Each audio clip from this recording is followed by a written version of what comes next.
Welcome to the RC Aerobatics podcast. Today we get to speak with Jon Dieringer. Jon is the Nats events director for Pattern Nats.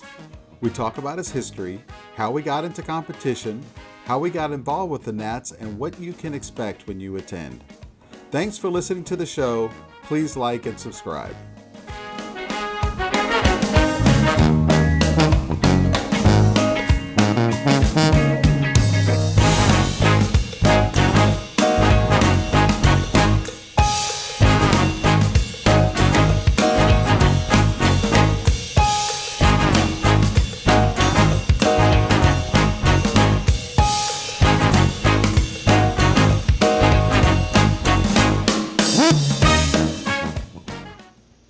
Welcome to the show, Jon. Thanks for coming on. Hey, thanks for having me. Oh, you bet. You bet. Why don't we get started, before we get into all the Nat stuff, why don't we just get started with your personal history and a little bit about yourself? Yeah, so around RC, I would say my RC story is a bunch of mini starts, right? I kind of tried RC when I was 11. I tried RC when I was 20. I tried RC when I was 30. And I was always into it. I never really had that much, a trainer or anything. Back in those days, it was very popular to have a trainer. So I was doing a lot of stuff on my own, trying to figure it out, crashed a lot of stuff. I would say I really got serious in RC in 2016 when I moved to Indianapolis for my new job. Uh-huh. I had about a month where I was alone in our townhome before my family moved down, and I really went nuts with the RC stuff, as my wife can say, and started buying a lot of stuff. The hobby town was down the street, and really started flying more. I picked up E-Flight Commander MPD and flew the heck out of that thing. That was one of my favorite foamies I've ever had, and I started to really kind of think about pattern in a year later when I joined the Black Sheep, and I got a Chaos kit, the Tower Chaos, from one of the club members, and put that together and flew the heck out of that in 2017. Oh, very good. You didn't have you competed with that Chaos in any retro contests or anything like that? No, actually, there's a story there, but one thing I did want to say though is when I was in grad school in Chicago, I guess coming to this pattern community and learning about it, I guess around that time there was actually a pretty big pattern scene in Chicagoland. And I was out at one of the fields that in Chicago they have open parks that you can go to. They're county parks that have flying fields, and so you don't have to join any clubs or anything. And I was out there flying, and this guy came by with a pattern plane, and he flew his flight. And I was like, "Wow, that's awesome!" And that was really my first real exposure to pattern. I always loved the planes. When I was earlier, I always wanted that Great Plains Venus. I always thought that was a beautiful looking plane when I was looking at Tower Hobbies when I was 20. But seeing that was really, really opened my eyes to what pattern could be, and always thought about it. And it took a long time for me to find pattern after that, obviously, but yeah. it was really cool to see. Yeah, when I was growing up, I had kind of the same thing. In the 70s, I ran into a couple of guys who flew it, and I thought it was the greatest thing in the world, and then went back to school and forgot about it. but was glad to get back into it. So when did you actually start flying pattern on your own? So I had that Chaos. I was starting to look into senior pattern. I was a little discouraged because they're all down in Tennessee, Georgia. I'm up in Indiana. It's a pretty far way to go. And I was thinking about doing that. I started thinking about some of the AMA pattern. But the problem, I was very intimidated, honestly. I was very intimidated by going to a competition. I don't know why I was more intimidated by AMA pattern than maybe senior pattern. I'm not really sure why that was, but I was pretty intimidated. The Toledo show was rolling around in 2018, and I called up Extreme Flight. And when I made that phone call, I was 50-50. Was I going to buy a Vanquish, or was I going to buy some 70-inch 30cc plane, right? And I got on the phone, and for some reason I said, I'll pick up a Vanquish at the Toledo show. And So that was my first pattern plane that I bought. I went to the Toledo show. I met some of the D4 gang, Bill Pritchett, Matt Finley. Funny enough, I met Matt, who is one of the probably longtime flyers of the Vanquish. And I asked him, hey, is the Vanquish any good? And of course, he said, yeah, it's a great plane. I flied at Masters. And so that immediately validated the plane that I bought, There you right? go. And so I was excited about it. But I went back home, I put it together, I flew it, and I had on my wall this flyer for that contest in Muncie that I ended up going to, but I wasn't really serious about going. I was still kind of intimidated by it. Mhm.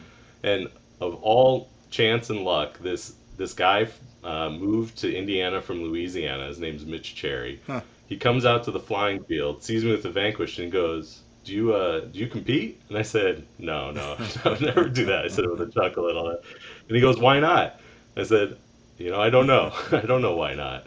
And that chance encounter was the push that I needed to go to the contest in Muncie. I ended up not taking the Vanquish. Probably still a little intimidated. I took my Olympus Foamy, but I was hooked. I got hooked up with Bob Kane as my kind of mentor for the weekend. Mhm. He helped me through it, and that was it. Try it. Bill Pritchett says, "Try it, you might like it," and sure enough, I did. Well, it's kind of funny how it's a small world having Mitchell Cherry coming up here down here in Louisiana up there to talk to you. That's Yeah, funny. Oh goodness. yeah. Do you fly any other aerobatics disciplines, or is pattern your main thing? Well, pattern's my main thing for aerobatics. I I talk with Lou Matustik every once in a while, and I threaten to go to an IMAC contest every once in a while, Uh-huh. but never have done it yet. Okay. I almost went to the one in Columbus that was a couple weekends ago, but I just didn't have a plane ready to go. Yeah. So Yeah. and we had some family stuff, so it was hard to go. I do want to try it, but Hmm. haven't had an opportunity. Yeah, I find it's the same type of people in all these competitions. You know, it's kind of interesting when you cross over. Um, when Well, that's good. I like all the people that I've met so far. yes, So if it's the same kind of people, maybe it'll be great to meet some of them too. absolutely, absolutely. It's one of those things. Well, this weekend even I was up in Virginia at the Invitational, the TOC2, and one of the Hmm. guys lost his Adi Kocha from Israel lost his canisters off his motor and caused a mess. Okay. So I've got a couple of pictures of about six guys around this big AJ laser taking the covering off, cleaning it all up, fixing the wood, getting things glued back in together, putting the canisters back on, and just everybody just getting together and getting the job done, even though they're competing against each other. So it's that kind of community I find everywhere in all of them. So it's good stuff. Yeah, that kind of reminds me of my first Nats, which was in 2019 in Blytheville, and I was flying intermediate at the time. A pilot from D6, Todd Nolte, and I were neck and neck, like every single Mm-hmm. round, like 5 points apart every single round, right? And it's finals day, or well, for us it was the last day, the fourth day, Mm-hmm. and I flew my round and I had some time, and I was like, "Hey Todd, you need anything from Subway?" I was going out to get some food, and sure enough, I picked him up lunch, right? And here we are, battling for the That's Nats, right. right? And so Holy cow. yeah, so it's that kind of, you want to win, right? Uh-huh. But it's fun to, you have to respect the community and have a good time too, Yeah. right? So Yeah. What got you to go to your first Nats? Was it just the location, you being fairly close, or? I was flying pretty good in Mm-hmm. intermediate, and I kind of got a good push from Mark Atwood and Forrest Pilkington, who were at a contest in West Virginia with me. I was flying pretty good, and they said, "Dude, you gotta go to the Nats. You'll probably do pretty well." And so I signed up, had to pay the late fee because it was in mid-June at that point, right? And so Yeah. and then went to the Nats a few weeks later. So Oh, very good. Very good. What was your favorite part of the Nats? yeah, I there was a lot that was fun about the Mm-hmm. Nats, right? I got to see some really great flying, but I really enjoyed meeting a lot of the people that I met there. I it was a you know I of course, love all the D4 crew that we see, but this was an opportunity that you have people coming from all over the country that really enjoy pattern and stuff, and just getting to meet people and knowing them. You see their posts now on Facebook, you're like, I know that guy, right? And stuff like That's that. right. So I really enjoyed meeting a lot of people. And of course, I won that year, so I really did enjoy winning, Made it even the better. intermediate national championship. That was a nice little feather in my cap. I can't lie, I did enjoy that. So, but I did really enjoy meeting all the people. Absolutely. So, um, is what is your current plane? Are you still flying the Vanquish? That's a that's funny. So I've been on a I guess a search lately. I don't know. I love the pattern planes. I love flying them. I like trying new ones. I've probably had 5 planes in the last 4 years that Oh, I've played with. So the Vanquish I ended up selling to Mitch Cherry, who tried out pattern for a while and was doing really good in advance. He ended up selling it to a guy in my local club who's starting out in sportsman. So it's really nice to see that plane kind of continuing to get people into it. I flew in Acuity in the 2018 or 2019 hmm. Nats. I still have that one. It's up Yeah. there. Planning on getting that back out again. I put together a couple of BJ Craft planes. I really liked those. And right now I'm flying XS plane that's from Pegassi. Oh, okay. Very good. Very good. So how did you get involved with running that and becoming the director? Yeah, it was around Christmas time, and my the D4 district vice president at the time, Scott McNichol, sent me an email and described the role. Um, talked about the opportunity, what the benefits, some of the work that you'll have to do, Hmm. and a really nice email. And I read it and I replied in about 4 seconds saying I'll Oh, do it. wow. Right? Uh, yeah, I can be a little impulsive sometimes, but I sent that reply. I said I'll do it, and then I looked at my wife and I said, "What have I done?" Right? So, but I think that in my pattern life, I think that was one of the best decisions I ever made, even though it was impulsive, was doing the Nats. I really enjoyed Hmm. doing that last year. Oh, very good. I know the pilots did. You had a lot going on at that Nats. You kept us busy with all sorts of stuff going on, which was great.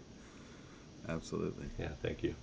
Um, so when you put together a team, what kind of volunteers do you have to put together, and who all works with you with the Nats?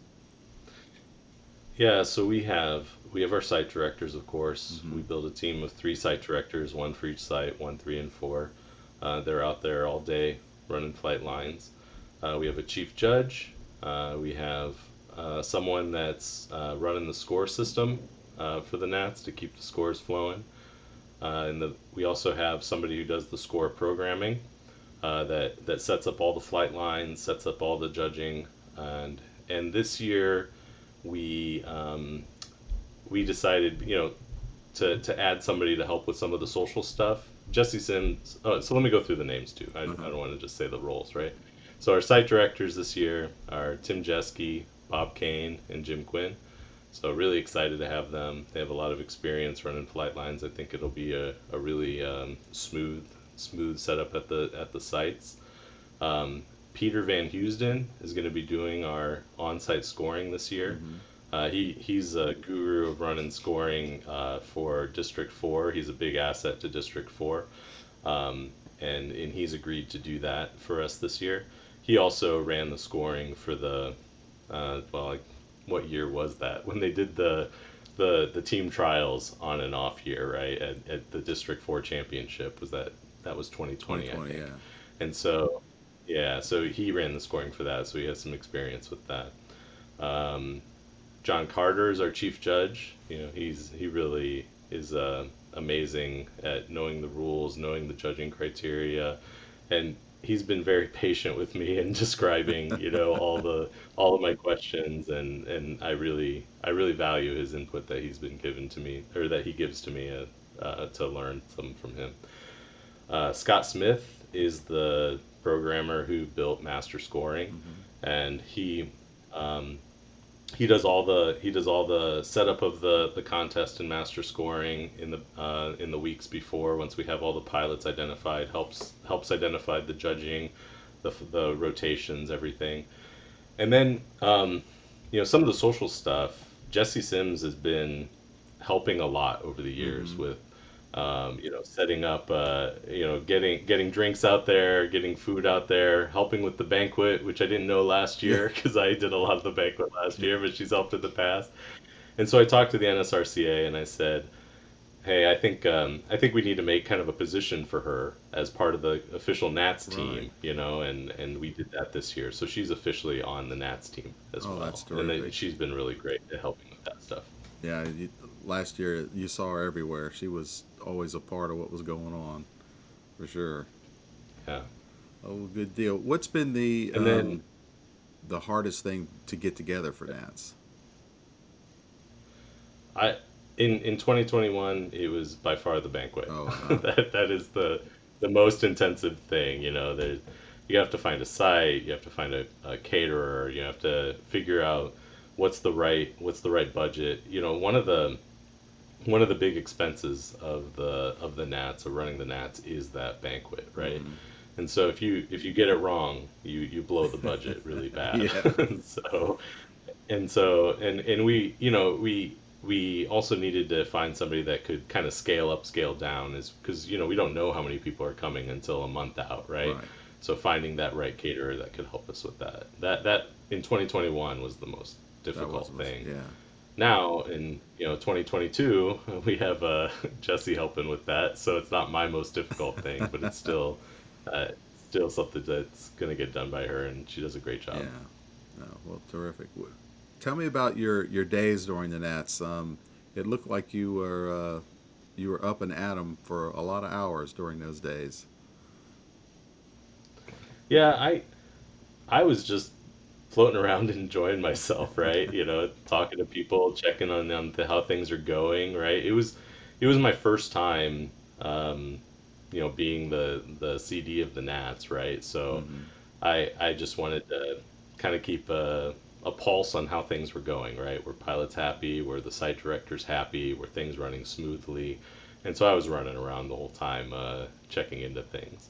This year I thought about, the CD of the Nats is like the one position that can somehow actually fly in the Nats as well as do the CD job, right?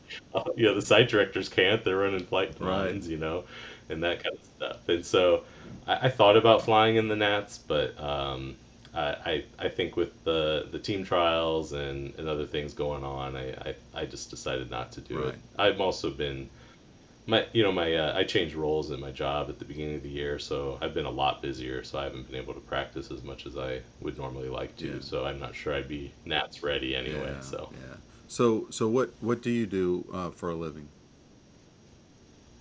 so I'm an engineer at Eli Lilly Company. So I do a lot of instrument integration, instrument automation, stuff like that. Okay. So you're in electrical. I'm actually a Oh, chemist, really? pretending to be an engineer. Yeah. So Converted my electrical. degree's in chemistry.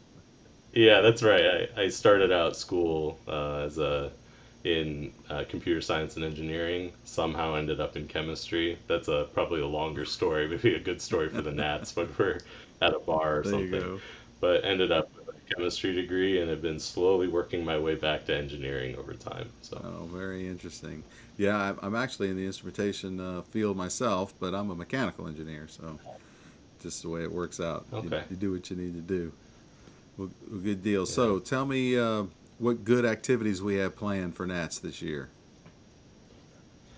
Yeah, so I think last year was a pretty good blueprint. I think people generally like the activities that we had. We're of course not going to do the same exact activities, right? That Mm-hmm. get a little stale. But I think the Monday is our registration day, August 1st. And so I think that's a great day. People are kind of coming into town. They're kind of seeing each other for the first time in a long time, kind of clogging up the registration Yeah. area. You have to tell people to get out of here. People are trying to register their That's planes, right? right. And so it's really neat to see that. And we're gonna cap that off with a pilots meeting. and we're also going to have some a social gathering with some. We haven't decided if we're going to do ice cream again. Some people don't like to eat ice cream at 5 p.m. right before dinner. We might do more appetizers Hmm. and stuff like that. It's still to be determined, but we'll figure that out after the pilots meeting. Tuesday and Wednesday, you're really into the slog of the Nats, right? First two flying Hmm. days, lots of rounds. I think we're gonna let those evenings be, on your own to kind of decompress after your first 2 days of competition. Yeah.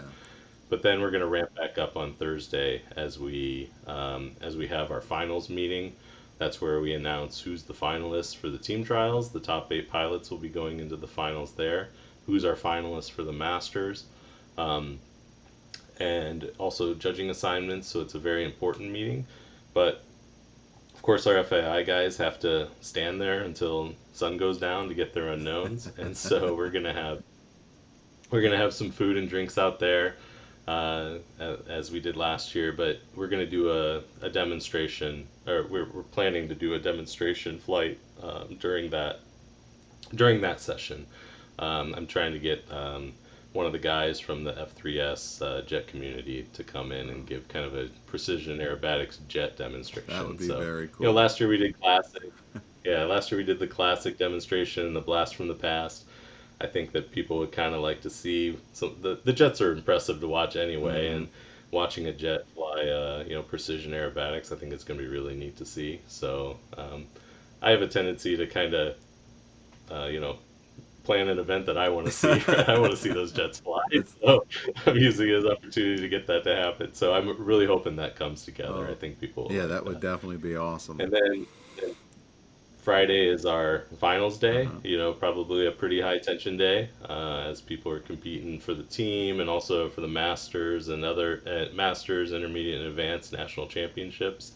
So a lot going on that day, but the day ends with our dinner where we come together, have a nice meal, and announce our champions. Oh, So, very good. and this year the team. Very good. Does the world qualifying add any complication to all that for you?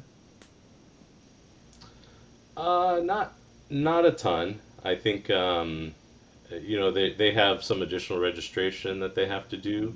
Hmm. We're gonna make sure that we have some additional features out there at the field to additional line bosses, etc., to really make sure things run by the book.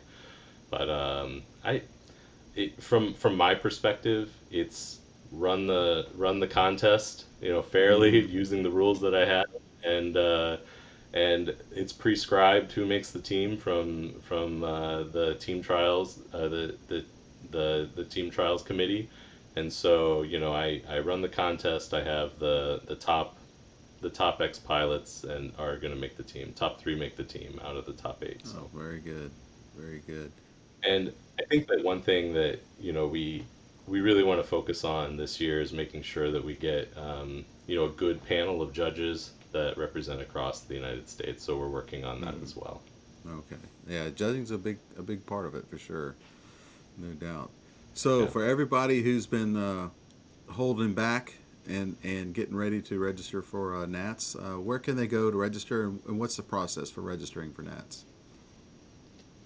Yeah, you have a couple options. One, you can call Yolanda at Hmm. AMA. By the way, she's also I'm remiss to mention she's a member of our team too from AMA who's our liaison on that side, helps out a lot. Colleen Pierce as well from the AMA really helps out with the FAI Hmm. coordination stuff. And so I want to make sure I recognize them for their efforts. But you can call up Yolanda and register over the phone. You can also go to AMA's website, nats.modelaircraft.org, I think it Uh-huh. is, and there's the registration right there. Uh, you can find my posts on Facebook or on the email list at NSRCA, Hmm. and those also have the links to where you can go get registered. Terrific, terrific. And I'll put a link in the show notes so people can go direct from there if they want to. So if they want to talk to you directly, what's the best way they can get a message to you? Yeah, you can message me on Facebook Messenger. My email is on the website, and my phone number for the Nats registration. So either of those, text message is probably better than a phone call because then I can get back to you. Work is pretty busy these Right. days, and so that's so text message is probably preferred, or email. But those are all available on the registration page. So. Terrific. My email address has my last name in it, so it'll take me a long time to spell it out on here, No doubt. and people will be go No grabbing their doubt. pen. It's easier just to go grab it from the website. Good So deal. Yeah, and I'll put that information in the show notes as well. Do you have any additional information everybody should know, or any sponsors to mention, or anything like that? so yeah, people. The one thing that's important to recognize is that the Nats is supported by the NSRCA, the Special Interest Group Mm-hmm. that is for AMA pattern. They foot the bill for it if I screw up and do the banquet wrong and have extra money. I don't think I'm paying for it. Maybe I would. But they foot the bill, but they do so much more than just the money too. They help with promotion of the Nats. They help continue AMA pattern, modernize AMA pattern as things change. So, Mm-hmm. I think that it's a new cycle. So everybody that's coming to the Nats has to take their judge certification again. I know most people took it last year, but it's a new cycle. It's a new test, new rules.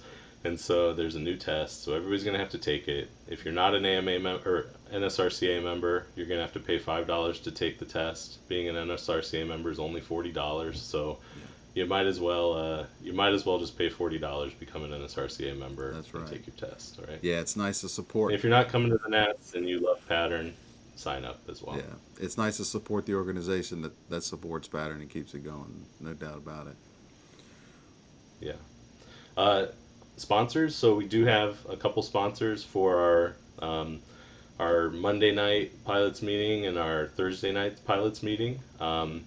I will announce those a little bit closer. Okay. But if you are out there and you're interested in sponsoring something for the Nats, maybe a prize for a raffle, or you want to fund a certain aspect of the Nats and have your company logo or a banner or something like that, just please reach out to me or Jesse Sims, and we'll happily take it. So Terrific. Well, man, I thank you for taking the time to speak with us, and really looking forward to getting to Indiana for this. It's always a fun time. yeah, I'm really looking forward to seeing everybody. So sign up, sign up. You have what we said. This is going out on Monday the 27th, right? Right. So you have about a week, That's right? right. So So, if you're not signed up, please do me a uh, favor and go yeah, sign get up. on there and sign So up. Don't wait, for sure. yeah, All right. Well, good deal. yeah, Well, thanks for everything, and have a good evening, John. yeah. Thank you.